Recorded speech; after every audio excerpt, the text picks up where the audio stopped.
नमोस्तु नमोस्तु, हे मुनिवर नमोस्तु नमोस्तु नमोस्तु।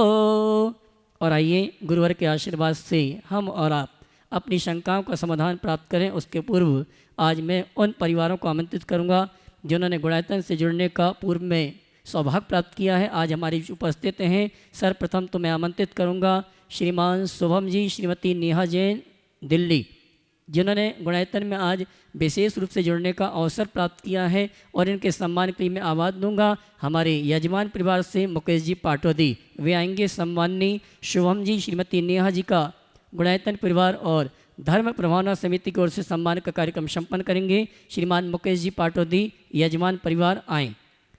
शुभम जी चाहूँगा परम पूज्य मुनिवर के इसी चरण मनमान करते हुए आशीर्वाद प्राप्त करें। इसी क्रम में मैं आमंत्रित करूँगा हमारे जयपुर से भाई अभिजीत जी हमारे बीच उपस्थित हैं, जो यहाँ पर आगामी अष्टानिका महापर्व में जो अनुष्ठान होना है उसकी व्यवस्थाओं को व्यवस्थित करने में जिनका भरपूर सहयोग है। भाई अभिजीत जी आए, परम पूज्य मुनिवर के श्री चरण वंदन करते गुरुवंदना का सौभाग्य प्राप्त करेंगे, और माल्यार्पण और दुपट्टा के माध्यम से इनके सम्मान के लिए आमंत्रित करूंगा हमारे महोत्सव कमेटी के वरिष्ठ उपाध्यक्ष श्रीमान दिलीप जी गोदा, श्रीमणि संरक्षक गुणायतन आएंगे। सम्माननीय अभिजीत जी का माल्यार्पण और दुपट्टा के माध्यम से सम्मान का कार्यक्रम संपन्न करेंगे। इसी क्रम में मैं आमंत्रित करूंगा हमारे जैन समाज को अपने व्यक्तित्व के माध्यम से जिन्होंने गौरवान्वित किया, सीए कमल नयन जी रश्मि जी कोलकाता, जो कि गुणायतन के ट्रस्टी हैं, आमंत्रित करता हूँ। वे आए, परम पूज्य मुनिवर के श्री चरण नमन करते गुरुवंदना का सौभाग्य प्राप्त करेंगे, और उनके सम्मान के लिए मैं आवाज़ दूंगा अशोक जी रानी दोषी, हमारे महोत्सव कमेटी के अध्यक्ष श्रीमणि संरक्षक गुणायतन, ये आएंगे। और गुणायतन ट्रस्टी सीए कमल नयन जी रश्मि जी कोलकाता, उनका सम्मान का कार्यक्रम संपन्न करेंगे, और आप जोरदार ताली बजाकर इनका सम्मान करें। माल्यार्पण दुपट्टा के माध्यम से सम्मान का कार्यक्रम संपन्न करेंगे। और आइए मैं आमंत्रित करूंगा फिरोजाबाद से गुणायतन ट्रस्टी पंकज जी हमारे बीच उपस्थित हैं। श्रीमान पंकज जी फिरोजाबाद गुणायतन ट्रस्टी, और साथ में गुणायतन ट्रस्टी ओम प्रकाश जी फिरोजाबाद आज हमारे बीच उपस्थित हैं। मैं आमंत्रित करूंगा वे यहाँ परम पूज्य मुनिवर के श्री चरण नमन करते हुए आशीर्वाद प्राप्त करें, और उनके सम्मान के लिए मैं आवाज़ दूंगा राकेश जी गोदा, सचिन जी उद्योगपति, और भाई आनंद जी, ये तीनों आएंगे। श्रीमान ओम प्रकाश जी पंकज जी का महोत्सव कमेटी के माध्यम से माल्यार्पण और महिला सम्मान के लिए मैं आमंत्रित करूंगा हाँ जी श्रीमती रजनी गोधा, वे आ जावे महिला सम्मान के लिए। आइए ओम प्रकाश जी पंकज जी जो हमारे बीच में फिरोजाबाद से हैं।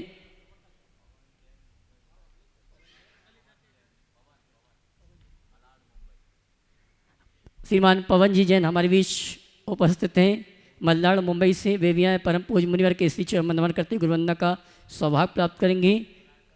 गुणायतन ट्रस्टी हैं जो श्रीमान पवन जी मल्लाड़ मुंबई, वे आएंगे, और इनके सम्मान के लिए मैं आवाज़ दूंगा हमारे अशोक जी शास्त्री, वे आए सम्माननीय। साथ में दिलीप जी गोदा जाएंगे, वरिष्ठ उपाध्यक्ष धर्म प्रमाण समिति श्रीमणि संरक्षक गुणायतन, ये आएंगे। हमारे सम्माननीय पवन जी जो कि मुंबई से हमारे बीच उपस्थित हैं, गुणायतन ट्रस्टी हैं, परम पूज्य मुनिवर के श्री चरण नमन करते हुए वंदना का सौभाग्य प्राप्त करेंगे, और इनके सम्मान के लिए मैं आवाज़ दी अशोक शास्त्री जी और साथ में दिलीप जी गोधा। आइए ये सम्मान का क्रम चल रहा है, उसके पूर्व आपसे कहना चाहूँगा आगामी 13 अक्टूबर 2024 को रविवार के दिन इसी मंडप में परम पूज्य मुनिवर के सानिध्य में international association of Jain forum द्वारा समग्र जैन तपस्वी अलंकरण समारोह का गया है, और आज अंतिम तिथि थी। बहुत सी प्रविष्टि आ चुकी हैं, और इस आयोजन में जिन्होंने उपवास किए थे उन्हें जैन विभूषण और जैन रथ की उपाधि से सम्मानित किया जाएगा। 13 तारीख अक्टूबर के दिन रविवार के दिन यह कार्यक्रम इसी मंडप में परम पूज्य मुनिवर के सानिध्य में यहाँ पर संपन्न होगा। और बंधु हमारा आपका सौभाग्य है, ऐतिहासिक चातुर्मास की समापन बेला पर हम और आप इंदौर नगर में प्रथम बार 108 मंडली सिद्ध चक्र महामंडल विधान में सिद्धों की आराधना करने का सौभाग्य प्राप्त करेंगे। वो सौभाग्यशाली परिवार हैं जिन्होंने मंडल लेकर अपने परिवार के साथ इस अनुष्ठान में सम्मिलित होने का सौभाग्य प्राप्त किया है, और पूरे मंडलों की पूजन करने का सौभाग्य उन इंद्राणियों को प्राप्त हो रहा है जिन्होंने अपने रजिस्ट्रेशन करा लिए हैं। जिन्होंने नहीं करवाया है, हम आह्वान करना चाहेंगे, आप रजिस्ट्रेशन करा के 108 मंडलों की सीधी पूजन विधान करने का सौभाग्य प्राप्त कर सकते हैं। आवास व्यवस्था से 31,000 रुपये की राशि है और आवास व्यवस्था के बिना 21,000 की राशि है। ताकि एकल इंद्राणी के लिए 11,000 रुपये की राशि निश्चित की गई है। आप कमेटी कार्यालय में या ऑनलाइन सीधे रजिस्ट्रेशन करा के ये सौभाग्य प्राप्त कर सकते हैं। आइए इन्हीं सभी सूचनाओं के साथ आप सभी की ओर से परम पूज्य मुनिवर संधान सागर जी महाराज से निवेदन करूंगा,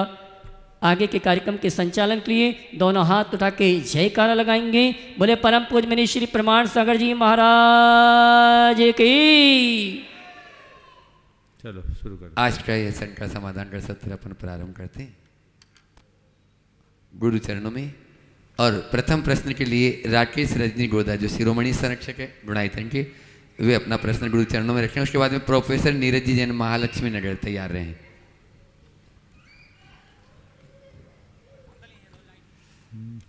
वहीं से हाँ ऊपर ही आके हाँ नीरज जी भी ऊपर आ जाएंगे। प्रश्न करें राकेश जी, बोलो, समय को बचाओ। गुरुदेव के चरणों में सत सत नमन। गुरुदेव, मेरा प्रश्न आज के जो प्रवचन हुआ संबंध में ही है कि एम को WEB में कैसे कन्वर्ट करें, एम को WEB में कैसे कन्वर्ट करें और एकांतवाद से अनेकांतवाद तक कैसे बढ़े। ME को WE में कैसे बदले, एकांतवाद से अनेकांतवाद की ओर कैसे बढ़े। कुछ नहीं करना, बस थोड़ा सा अपना हृदय विशाल करना, सोच को बड़ी करनी, अहंकार को गौण करना। यदि हमने अपने अहंकार को गौण कर दिया, सोच को बड़ी कर ली, हृदय विशाल कर लिया, तो मैं खत्म हो जाता है, हम हमारा स्थान पा लेता है। तो मैं को हटाकर हम की ओर देखना हम शुरू करें, हमारा जीवन अपने आप प्रशस्त होगा। और एकांतवाद से अनेकांतवाद की ओर वही बढ़ सकता है जिसके अंदर उदार दृष्टि। ओम नमस्ते गुरुदेव। प्रोफेसर नीरज जी जैन महालक्ष्मी नगर इंदौर, और उसके बाद में तैयार रहेंगे शुभम जी जैन दिल्ली। नमोस्तु महाराज, नमोस्तु महाराज, नमोस्तु। जो भी प्रश्न करता है ऊपर आ जाए। चरणों में इच्छा में महाराज श्री, 2 दिन पहले आपने ये बताया था कि भाषा किस प्रकार संस्कृति की संवाहक होती है। महाराज जी, हमारी प्राचीनतम भाषाएं, प्राकृत आदि भाषाओं में कई वैज्ञानिक, सामाजिक और सांस्कृतिक रहस्य छुपे हुए हैं, और इन्हीं रहस्यों को जानने के लिए हमारे जो भारतीय विद्या या भारतीय विद्यार्थी हैं वो उसके लिए उत्कंठित या उत्सुक नहीं दिखाई दे जाते हैं। इसके कंपैरिजन में विदेशी जो मूल प्रवृत्ति के शोधार्थी और विद्यार्थी होते हैं, प्राकृत आदि विषयों पर काफ़ी अच्छी कमांड लेके बैठे हैं।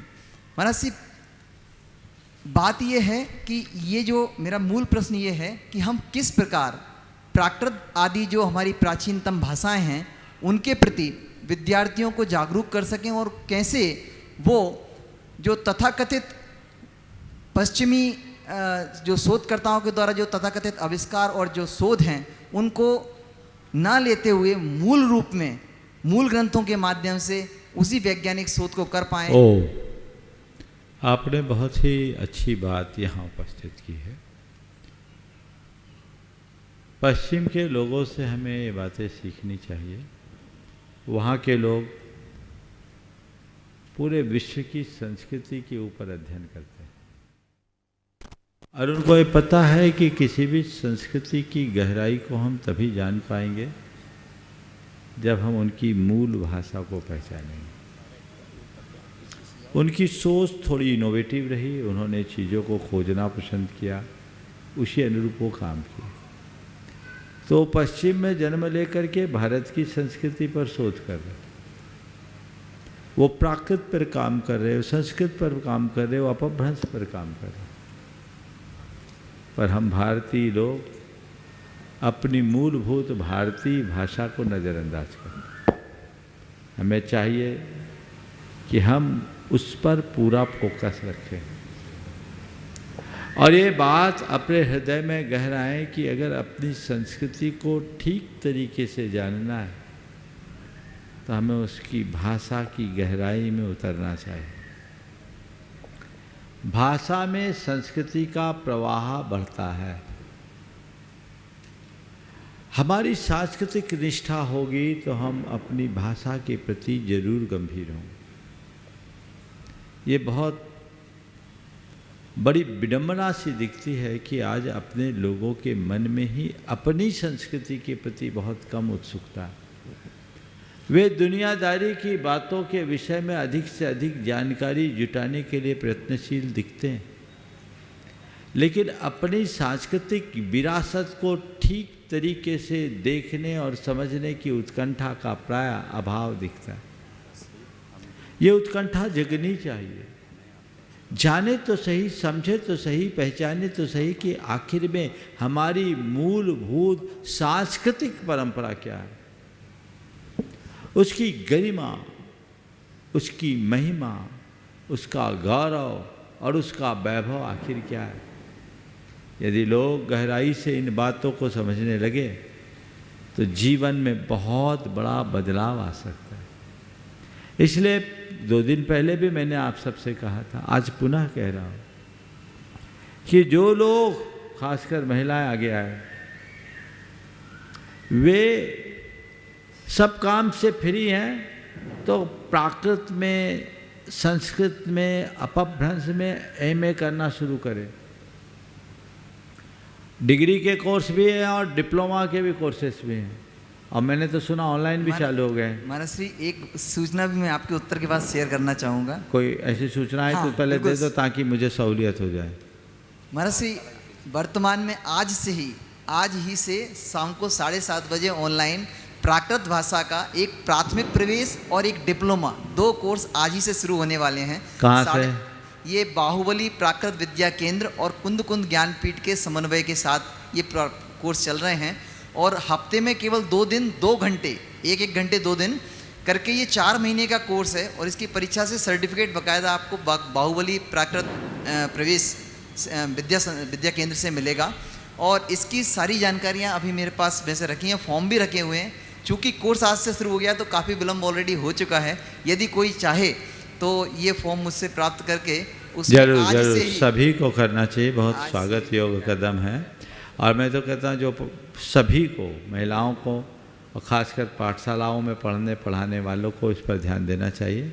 ये बाहुबली विद्या केंद्र और कुंद कुंद ज्ञानपीठ का एक अच्छा प्रयत्न है, लेकिन मेरा इस पर फोकस नहीं। मेरा कहना है कि विश्वविद्यालयों में जहाँ जैन चेयर्स है, जहाँ प्राकृत के लिए संस्थान खोले गए, वहाँ विद्यार्थियों के अभाव में वो बंद हो जाते हैं। तो आप लोग प्रयास कीजिए, कॉरस्पॉन्डेंस और रेगुलर हो तो रेगुलर। इंदौर में तो रेगुलर आप लोग कर सकते, इतनी बड़ी समाज आप लोग करिए। हाँ, बहनों ने किया है, सब करिए। और महिलाओं से इसलिए कहता हूँ किटी पार्टी से बच जाओगे, कुछ रचनात्मक कर पाओगे, करने का उत्साह होना चाहिए। पूरे देश में अगर इस तरह की बातों पर मांग शुरू हो जाए तो बहुत बड़ा परिवर्तन हो सकता है। हमें अपना मूल मंत्र नमोकार का प्राकृत में से याद रखना चाहिए, तो हमें उस भाषा को संरक्षित करने का पूर्ण प्रयत्न करना चाहिए। ये भाषा एक समय में जन भाषा थी। लोग जैसे आज हिंदी बोलते हैं वैसे प्राकृत में बोला करते थे। आज लगभग सब चलन से बाहर हो गई, केवल ग्रंथों तक सीमित रह गई। अगर आपने पढ़ना लिखना भी बंद कर दिया तो भाषा का अस्तित्व ही समाप्त हो जाएगा। इसलिए इसको सरकार भी बढ़ावा दे रही है। केंद्र सरकार ने जो अभी ये एक नया नोटिफिकेशन जारी किया है, बहुत स्वागत योग्य कदम है, जिसमें प्राकृत, पाली, असमी, बंगाली और मराठी इन 5 भाषाओं को शामिल किया है। तो हमें गर्व है कि इसमें प्राकृत को भी लिया गया है। पर प्राकृत भाषा को जानने और समझने वाले, प्राकृत जिनकी मूल भाषा है, उनको भी इस दिशा में पहल करने की आवश्यकता। महाराज, ये डिप्लोमा कोर्स भी यूनिवर्सिटी से संबद्ध कॉलेज से। बहुत सुंदर। नमस्ते महाराज। शुभम जी जैन दिल्ली अपना प्रश्न रखें और उसके बाद में तैयार रहेंगे। मलाड से पवन जी जैन मुंबई अपने बीच में। नमस्ते महाराज जी। महाराज जी, हम लोग दिल्ली से आए हुए हैं तो हमारा प्रश्न यही है कि आपका दिल्ली कब आगमन होगा जिससे हम दिल्ली वासियों को आपका आशीर्वाद मिल सके। बिल्कुल, दिल से जुड़े रहो, अपना पुण्य गाढ़ा बनाओ। जैसे इंदौर वालों का भाग जगा, दिल्ली वालों का भी जग सकता है। समझ गए? आशीर्वाद। नमस्ते। गुणायतन ट्रस्टी पवन जी जैन मलाड मुंबई से, जिन्होंने अभी पर्यूषण में 10 उपवास भी किए और बहुत ही अच्छी रचनात्मक कार्य में लगे रहते हैं, हथकरघा भी उन्होंने चला रहे हैं। उसके बाद में तैयार रहेंगे सचिन जी उद्योगपति, गुणायतन ट्रस्टी। नमोस्तु महाराज जी, नमोस्तु महाराज जी। प्रायोग लब्धि में जीव अनंत कोड़ा कोड़ी कर्म को अंत कोड़ा कोड़ी कर्म कर देता है, उसके बाद भी क्या जीव अर्ध पुद्गल परावर्तन तक संसार में रह सकता है, और ये अवस्था मिथ्यात्व में भी संभव कैसे हो सकती है? देखिए, अल्पकाल के लिए, एक अंतर मुहूर्त के लिए कर्म की स्थिति को घटा लेना बहुत बड़ी उपलब्धि नहीं है। थोड़ी देर की विशुद्धि से घटा लिए और संकलेश से फिर चढ़ा लिए, तो वो बहुत लंबे समय तक भटक सकता है। समझ गए?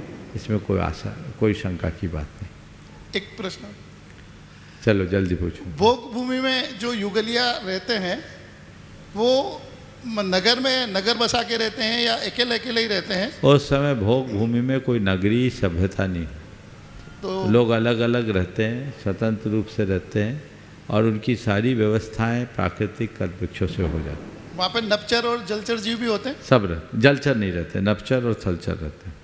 नमोस्तु महाराज, नमोस्तु। सचिन जी उद्योगपति, गुणायतन ट्रस्टी। और उसके बाद में तैयार रहेंगे कमल नयन जी जैन, सीए, कोलकाता। गुरुदेव के चरणों में बारंबार नमोस्तु। गुरुदेव, जो अभियान आपके माध्यम से चला था कि मंदिरों में निकली हुई द्रव्य का क्या उपयोग किया जाए, और उसका समाधान जो आपके मार्गदर्शन में निकला था कि जो मेरी पशु आहार बनाने की फैक्ट्री है, उधर से पशु आहार बनाकर उसका दान गौशालाओं में कर दिया जाए। गुरुदेव, आपके माध्यम से ये संदेश पूरे भारतवर्ष में पहुंचा, और 5-6 दिन में लगभग 150 से 200 फ़ोन मेरे पास आ चुके हैं, और सभी जगह के लोगों ने द्रव्य मालिक को देना बंद करके द्रव्य एकत्रित कर लिए, और वे बड़े परेशान हैं कि अब हम इसका करें क्या। उन्होंने उस विषय पे तो इम्प्लीमेंट कर लिया कि ये द्रव्य मालिक को ना देकर निर्माल्य में नहीं उपयोग करना है, लेकिन वे उसका करें क्या।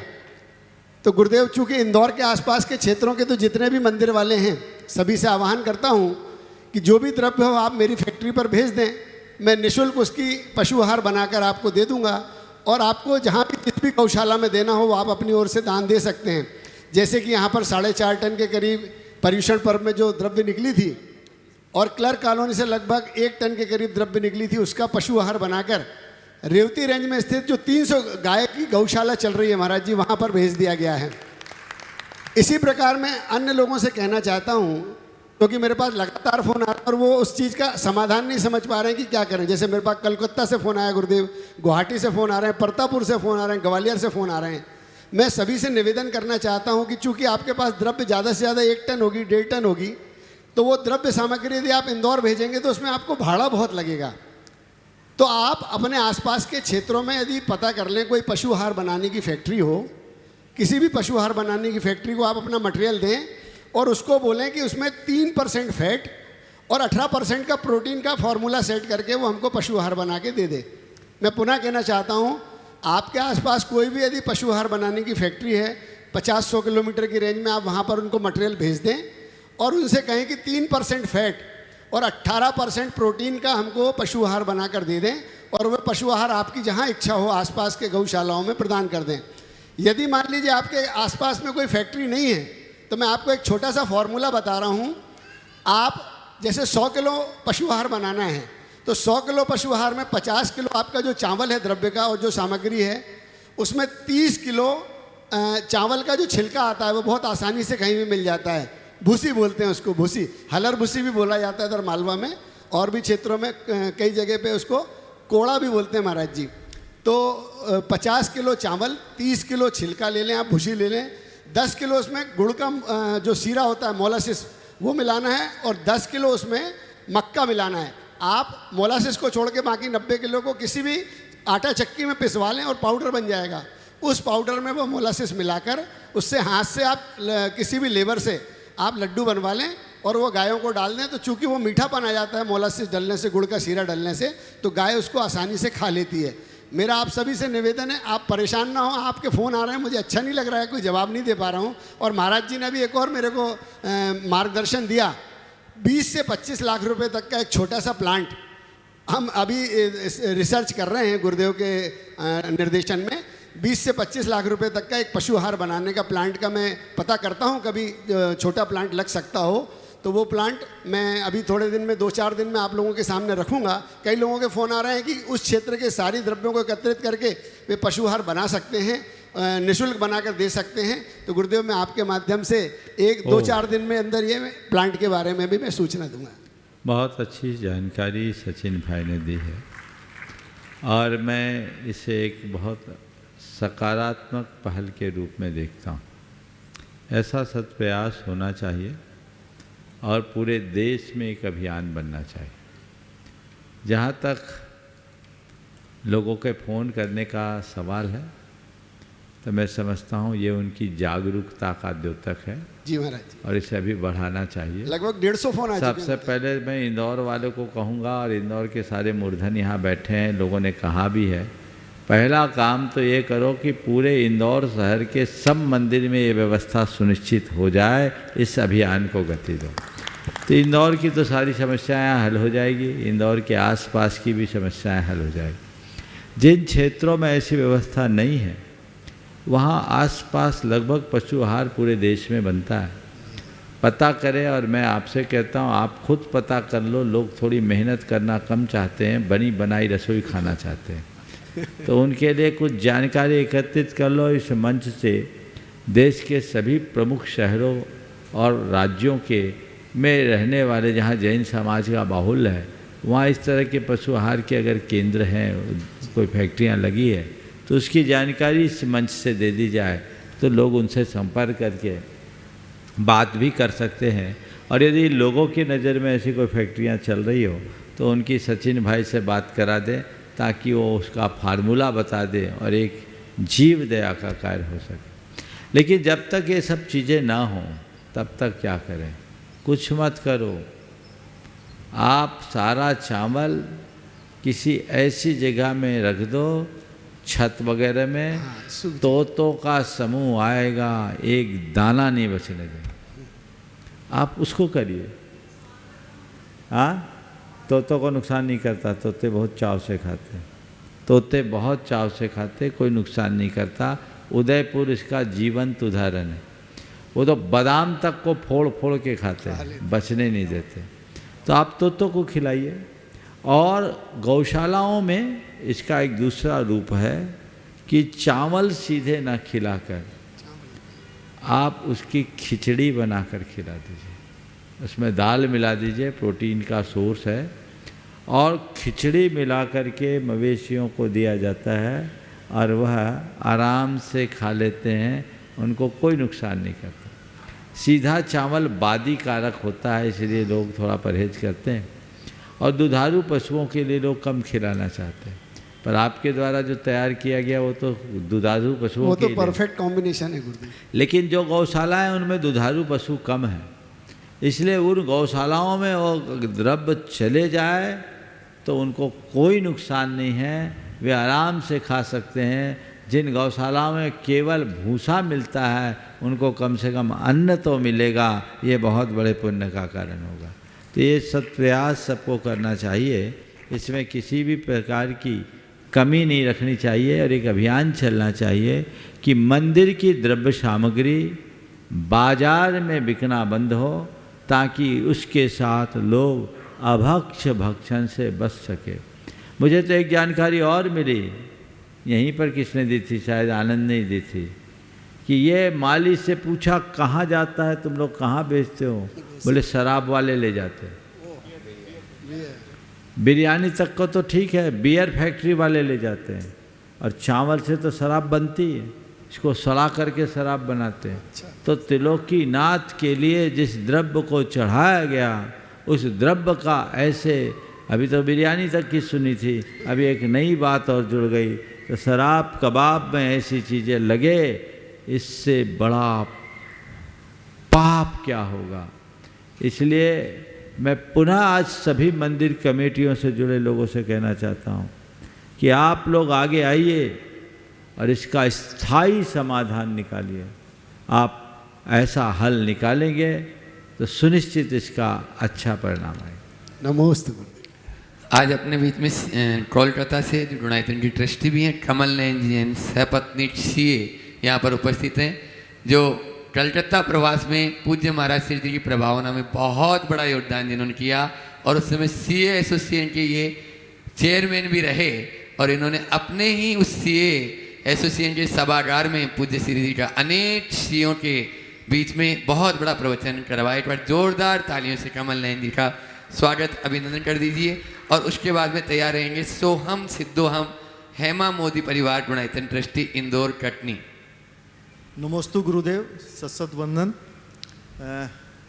ये मेरा सौभाग्य था कि सीए इंस्टीट्यूट के प्लेटफॉर्म पे गुरुवार का प्रवचन करा पाया। शायद किसी दिगंबर साधु का मैं समझता हूँ कि ये पहला प्रवचन किसी मतलब इंस्टीट्यूशन के प्लेटफॉर्म पे था, क्योंकि अपने मंदिर और अन्य प्रांगण में तो होते ही रहा है। गुरुवार मेरा प्रश्न ये है कि जैन धर्म का इतिहास सुनहरा इतिहास है, लेकिन हम लोग जब नेट पे जाते हैं या कई फैक्ट्स आते हैं तो इसका काफ़ी डिस्टोर्शन या डिस्टोर्टेड फैक्ट्स देखते हैं, तो उससे कैसे बचाया जाए। फॉर एग्जांपल हमारे जो तिरंगे में, जो हमारे तिरंगे झंडे में, राष्ट्र ध्वज में जो चक्र है वो जैन धर्म का चक्र है, लेकिन नेट पे सर्च करते हैं तो काफ़ी डिस्टोर्टेड जानकारी मिलती है। हाल में ही इन शॉर्ट्स पर भी मैंने देखा कि ये समय की निरंतरता को बताता है या 24 घंटे को दर्शाता है, ये कई चीज़ें के, जबकि हमारे 24 तीर्थंकर को ये दर्शाता है। तो इन फैक्ट्स से, डिस्टोर्टेड फैक्ट्स से कैसे मतलब इनको करें। और भी कई मतलब चीज़ें जो हमारे धर्म से रिलेटेड है, जो जिसको हमारे इतिहास को मतलब टोटल इसको डिस्टोर्ट कर दिया गया है। देखिए, आपने बिल्कुल सही बात कही है और ये बात बहुत गंभीर और चिंतनीय, पर इसमें कहीं न कहीं हम लोग खुद भी जिम्मेदार हैं। हम लोगों ने इस दिशा में प्राय उदासीनता का भाव रखा। हमें जैसी तत्परता रखनी चाहिए वैसी तत्परता नहीं दिखाई। हमने अपने धर्म की प्रभावना को अपने मंदिर मूर्तियों तक सीमित कर दिया। अपने इतिहास को ठीक तरीके से सुरक्षित करने और प्रस्तुत करने में हम लोग काफ़ी पीछे रहे। यदि हमने अपने इतिहास को ठीक तरीके से जानने की कोशिश की होती और उसको ठीक तरीके से प्रचारित और प्रसारित करने का उपक्रम किया होता तो स्थितियाँ कुछ भिन्न होती।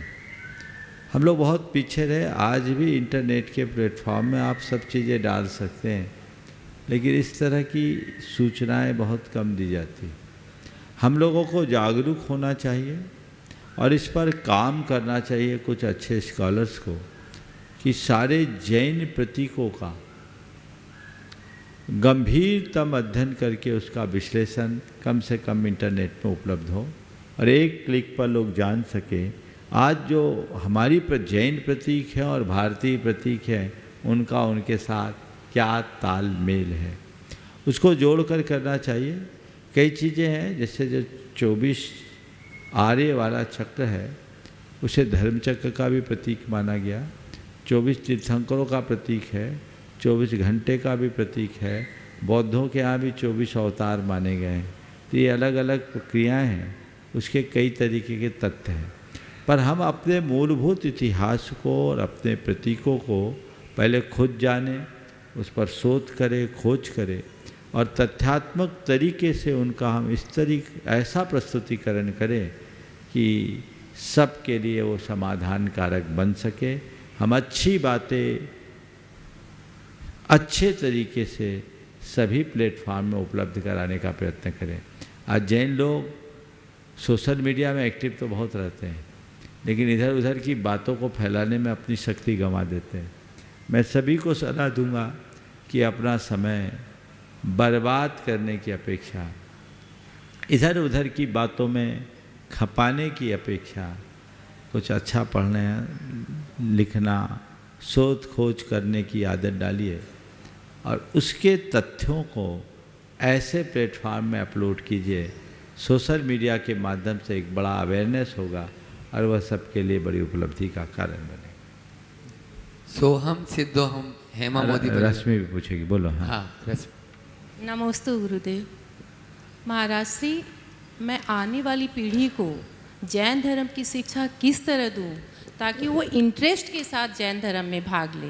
मैं बोल देती हूँ कलश कर लो तो आ जाते हैं, कलश करते हैं ड्यूटी के हिसाब से।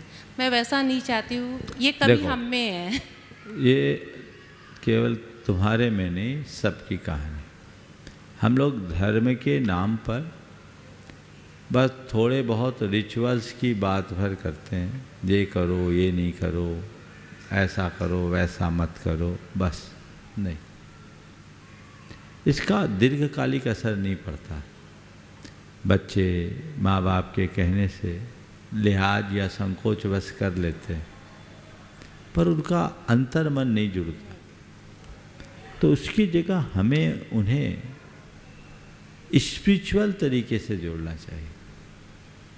आज के पीढ़ी मैनेजमेंट की भाषा समझती है। हम उन्हें धर्म को बाहरी क्रियाओं के आधार पर समझाने की जगह जीवन के प्रबंधन के रूप में समझाएं। उन्हें ये बात समझाने की कोशिश करें कि हमारा धर्म हमारे जीवन को सहजता और समरसता से जीने का आधार देता है। सब प्रकार के उतार चढ़ाव में ठहराव लाने की बात सिखाता है। अपने इमोशंस पर बैलेंस लाना सिखाता है और कैसे ये सब होता है। और ये चीज़ें हम पहले खुद अपने प्रैक्टिकल जीवन में अपनाएं। सबसे बड़ी कमी तो ऊपर की है। नहीं, कई बार ऐसा होता है। मेरी बात तो सुन लो। अभी आप खुद कहोगे कि महाराज ठीक कह रहे हैं। हम लोग जो अपने आप को आप लोग धर्मी मानते हो ना, आपका धर्म आपकी क्रियाओं तक सीमित है, विचारों में कितना जुड़ा ये देखो। जब तक क्रियाओं का धर्म विचारों में प्रकट नहीं होगा, वो अपना प्रभाव नहीं छोड़ पाएगा। अगर हमारे अंदर सहजता, समता, स्थिरता है तो बच्चों पर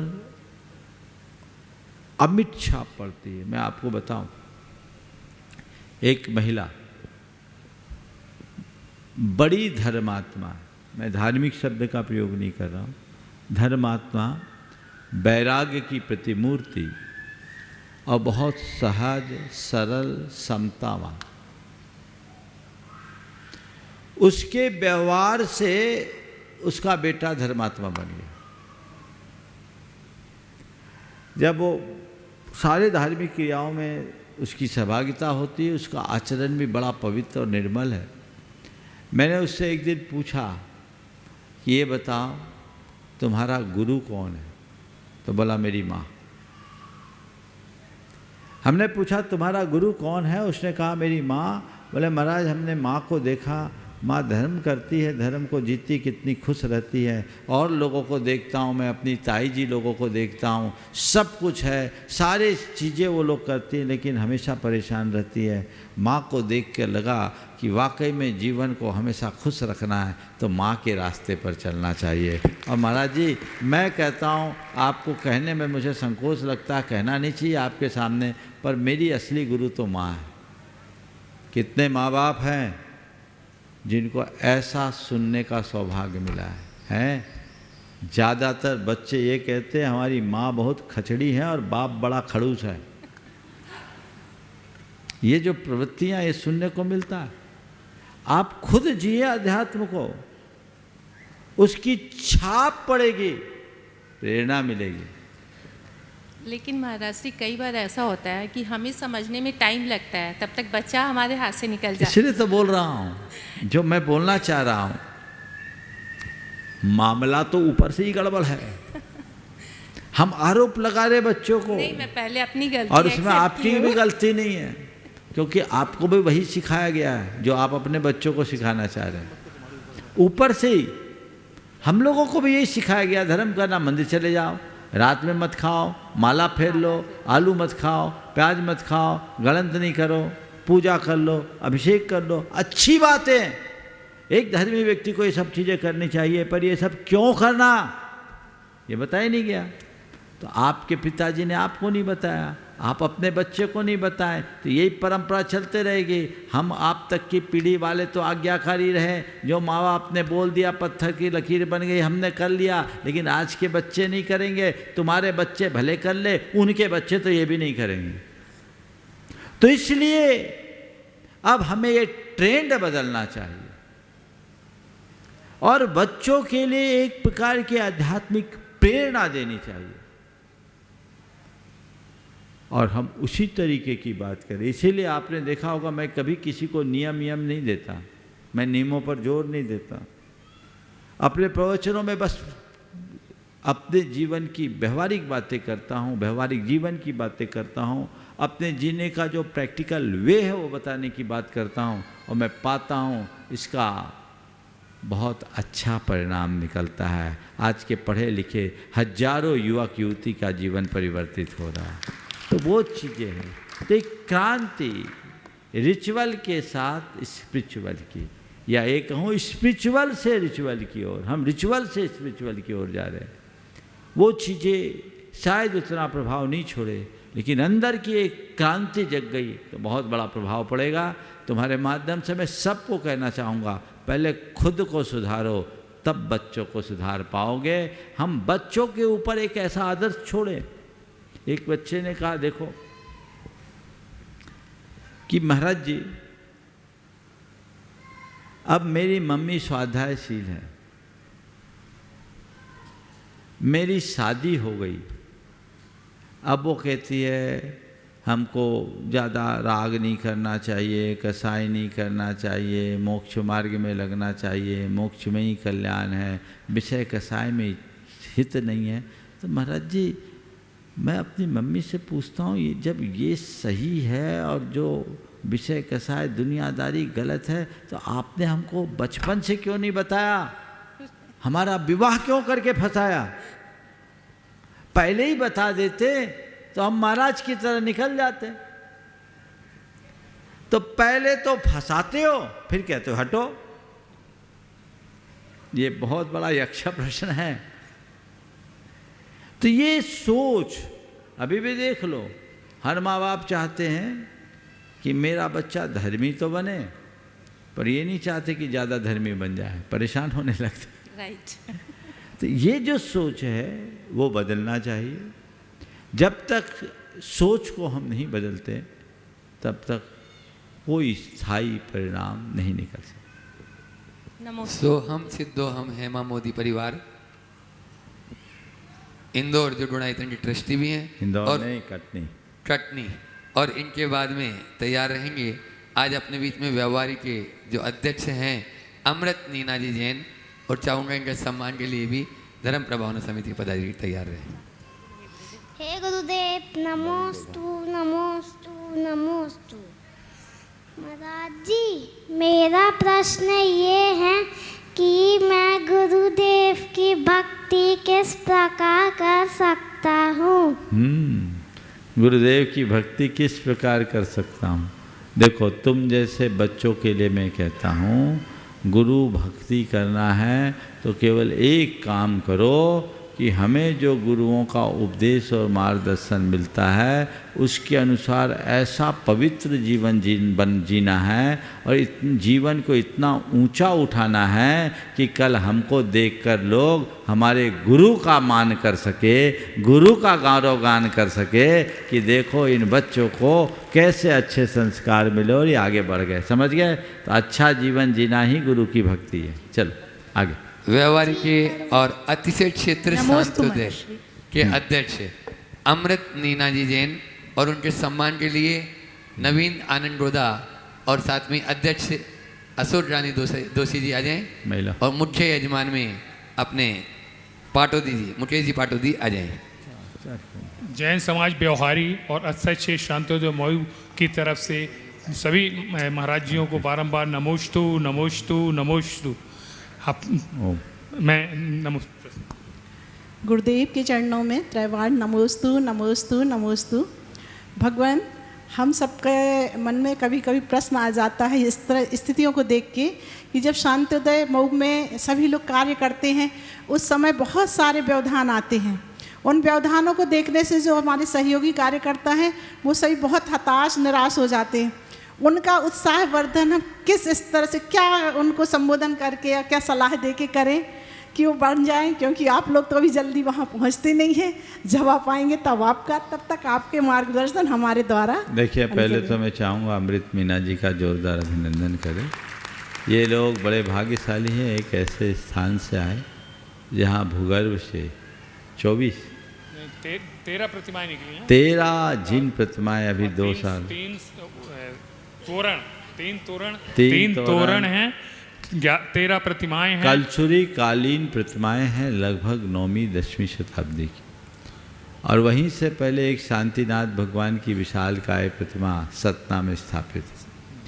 वो बहुत ही प्राचीन स्थल रहा है, कभी हमारी संस्कृति का एक बड़ा केंद्र रहा होगा।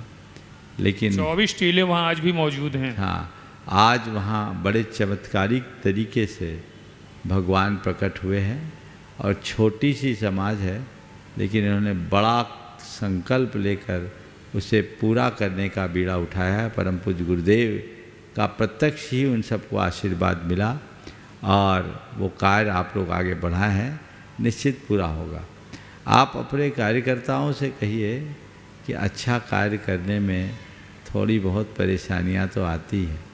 जिस कार्य को करने में परेशानी ना आए तो समझना वो अच्छा काम नहीं। श्रेयांसी बहु विघ्नानि, ये लक्षण है। विघ्न आना तो लक्षण है। बीज बोते हैं, अंकुर बाद में फूटता है, खरपतवार पहले उगता है। तो खरपतवार उग रहा है, इसका मतलब बीज भी अंकुरित होगा। थोड़ी प्रतीक्षा करनी चाहिए और सतत लगे रहना चाहिए। नमोस्तु भगवान, नमोस्तु नमोस्तु। जय कुमार जी गांधी सूरत गुणायतन ट्रस्टी हैं। और उसके बाद में तैयार रहेंगी संगीता दीदी साविट आश्रम इंदौर। नहीं, जय कुमारी गांधी उपस्थित हैं। अशोक रानी जी दोषी अध्यक्ष धर्म प्रभावना समिति और उनके साथ में संपूर्ण धर्म प्रभावना समिति के पदाधिकारी नवरत्न आ जाएं। दीदी तैयार रहें। संगीता दीदी, पूरी दीदियों के साथ में। ओम। हाँ, इसके बाद हाँ, मुनि संघ के चरणों में सतसत वंदन। छुल्लक जी को इच्छा में महाराज श्री एक निवेदन है कि सुबह भक्तामर की क्लास या भक्तामर का स्वाध्याय बहुत अच्छा चल रहा है। 21 छंद हो चुके हैं और जब पूरे 48 छंद हो जाएं तो एक सेशन शंका समाधान का भक्तामर के ऊपर प्रश्न का भी रखेंगे तो बड़ा अच्छा रहेगा। कहीं के मन में जिज्ञासा, मेरे खुद के मन में भी जिज्ञासा है, वो एक निवेदन छोटा सा है। बहुत अच्छा। और निवेदन ये है कि मैंने बीच में पहले भी कई बार कहा था, मोबाइल चलाने वालों को और आपस में बातचीत करने वालों का मुश्किल से 24 घंटे में 2 घंटे ही मिलते हैं, सुबह 1 घंटा, शाम को 1 घंटा। उसमें भी उनको देख के दूसरों का ध्यान विचलित होता है। तो मेरा निवेदन फिर से एक बार सबसे है कि कृपया आपस में बातचीत और मोबाइल न चलाएं, न देखें, न सुने, ऐसा निवेदन है। अब महाराज श्री प्रश्न ये है मेरा कि एक छोटा सा यूँ देखें तो अपन शून्य और पूर्ण विराम में यूँ ऊपर से तो कोई फर्क नज़र नहीं आता, लेकिन मैंने बारीकी से देखा है तो शून्य अंदर से खाली है, बाहर से भी खाली है, और पूर्ण विराम अंदर से घन है। इसी को हम परमात्मा के केंद्र में रख के देखते हैं तो एक आस्तिक जो है वो पूर्ण विराम है, जो अंदर से भी भरा और बाहर से भी भरा, और नास्तिक जो है वो अंदर से भी खाली है और बाहर से भी खाली है। तो इनके दोनों के परिणाम क्या होते होंगे महाराज श्री, ये कृपया सकते। बहुत अच्छी बात आपने यहाँ रखी है। पहली तो बात भक्तामर के ऊपर सेशन। अरे भक्तामर पर एक सेशन से क्या होगा, चाहो तो रोज भक्तामर पर सवाल कर लो, मना किसने किया। सुनने की महाराज जी इतनी इच्छा होती ना। चलिए, बहुत अच्छा है और ये प्रयास किया जा सकता है। निश्चित भक्तामर की विवेचना सब लोग बहुत रस लेकर के सुन रहे हैं, पूरे इंदौर में चल रहा है। और आगे भी पूरे देश सुन रहा है, केवल इंदौर नहीं। आप सब आनंदित हो रहे हैं, आप आनंद लेते रहें। जहाँ तक भक्तामर से जुड़े सवाल, बहुत अच्छा होगा कि लोग पहले से वो सवाल भेज दें और आने वाले दिनों में घोषित तौर पर कुछ सत्र, एक सत्र में नहीं होगा, लोग अपने सवाल भेजें और उनमें से सिलेक्टेड सवाल छांट लिए जाए और उनको बारी बारी से यहाँ प्रश्नों में रख दिया जाए। जो लाइव आए वो लाइव, बाकी ऑनलाइन वाले ऑनलाइन। और मैं चाहता हूँ कि वो प्रश्न विशेष रूप से संग्रहित किया जाए, उनको लिपिबद्ध किया जाए, और उन प्रश्नों को प्रकाशित भी कर दिया जाए तो बहुत बड़ा लाभ हो सकता है। पर वो सारे प्रश्न भक्तामृत से संबद्ध होने चाहिए, जो विषय प्रतिपादित किया गया है उससे जुड़ा होना चाहिए, ताकि लोग लाभान्वित हो सके और लोगों तक पूरा संदेश भी जा सके। तो ये आप लोग कार्य कर सकते हैं, एक रूपरेखा बना करके कल इसकी घोषणा करी जा सकती है, लोग लाभान्वित होंगे। दूसरी बात, आपने जो कहा कि शून्य और पूर्ण विराम, शून्य भीतर बाहर से खाली है और पूर्ण विराम भरा हुआ है। आपने इसे आस्तिकता और नास्तिकता से जोड़ा है, पर मैं इन दोनों को अपने साथ जोड़ना चाहता हूँ। जब बाहर भीतर से शून्य होगे तब जीवन में पूर्ण विराम होगा, अन्यथा भटकते रह जाओगे। जीवन में पूर्ण विराम चाहते हो तो बाहर भीतर से शून्य हो जाए। जो शून्य होता है वो पूर्णता को प्राप्त करता है, और शून्यता में पूर्णता कैसी है? शून्य को आप अगर देखो तो गोल होता है 360 डिग्री। एक वृत्त कितना होता है? 360 डिग्री। ये 360 डिग्री पूर्णता का द्योतक है। तो शून्य हो जाओ, वृत्त बन जाओ,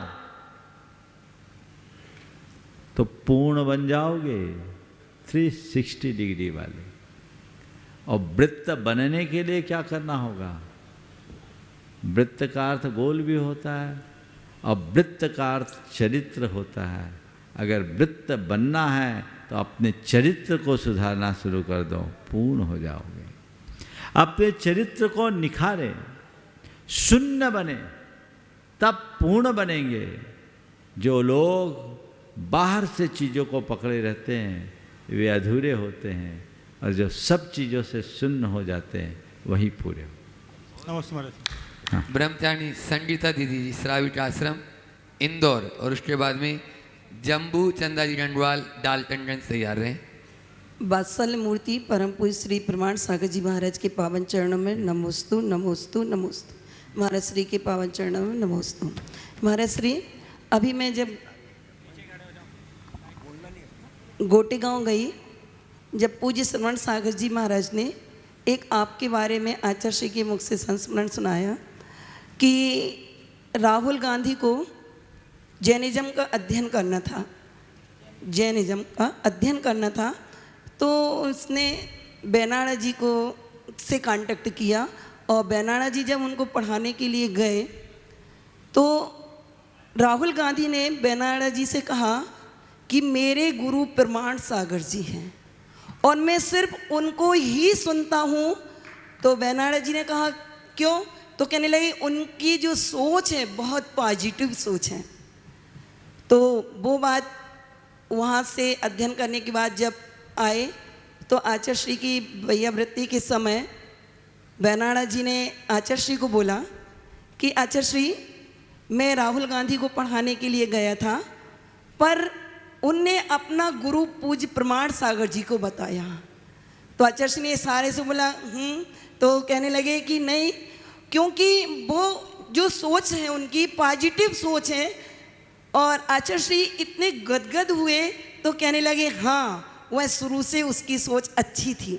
महाराज जी, मैं पूछना चाहती हूँ कि जो आपकी सोच है जी आपके जैनिज्म अध्ययन के बाद बनी कि आपके बचपन से ही ये संस्कार थे?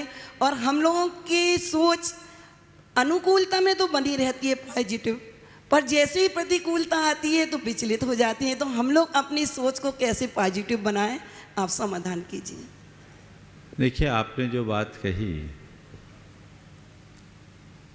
मुझे भी बेनाड़ा जी ने ये बात सुनाई थी, और बेनाड़ा जी ने जब ये बात सुनाई थी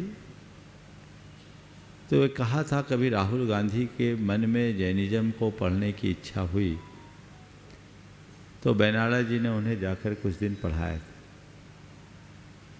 और बैनाला जी ने मुझे बताया कि महाराज वो आपको सुनते हैं, आपका जिक्र कर रहे थे, पर मेरा आज तक उनसे किसी प्रकार का कोई संपर्क नहीं है। लेकिन ये बात सही है कि लोग बहुत सुनते हैं।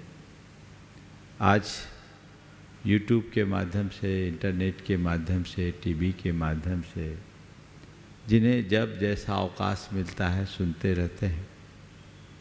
हालांकि नेताओं की बातों को मैं बहुत ज़्यादा प्रमाण नहीं मानता।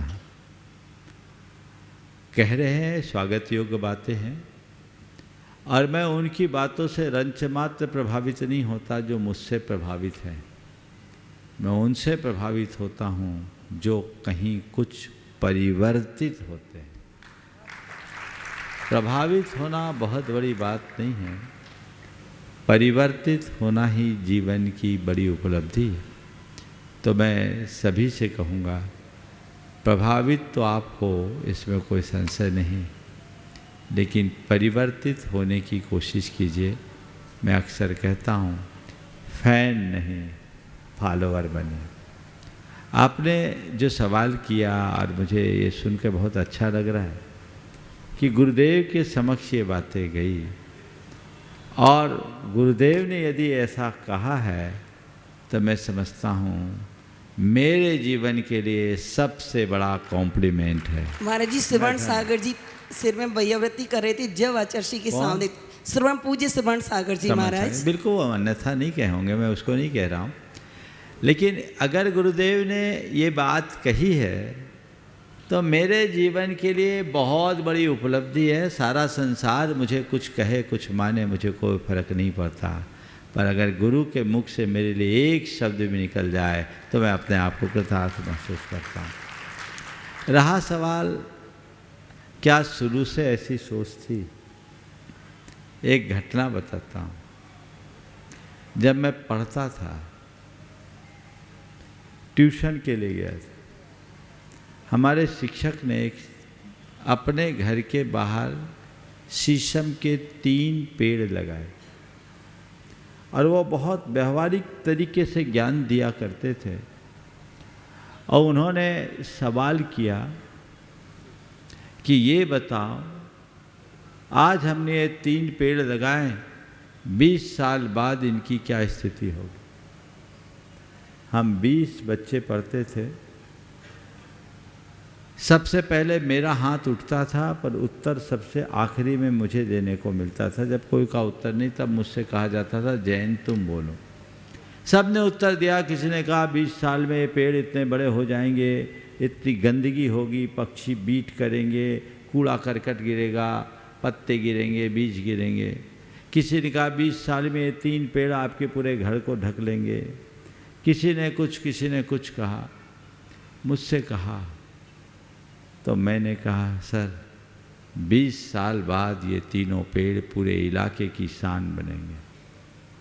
20 साल बाद ये तीनों पेड़ पूरे इलाके की शान बनेंगे। इस पेड़ से निकलने वाली वायु पूरे पर्यावरण को शुद्ध करेगी, पूरे मोहल्ले भर को ऑक्सीजन देगी। उस समय मैं 7वीं पढ़ता था।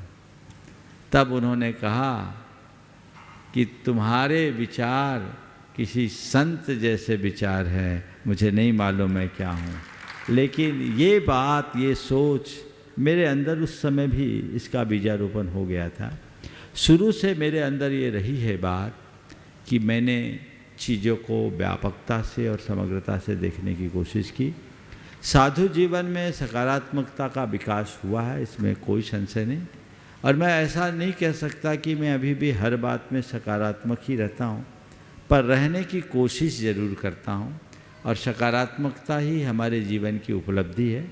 व्यक्ति को उस दिशा में सतत प्रयत्नशील रहना चाहिए। और हम लोग कैसा प्रयास करें?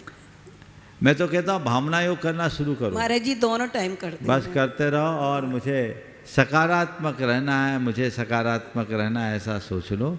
और आज समय हो गया, इसलिए सकारात्मक रहते हुए यहीं पर विराम। जो रह गए वो कल की प्रतीक्षा करेंगे। बोलिए परम पूज्य आचार्य गुरुवर श्री विद्यासागर जी महाराज की।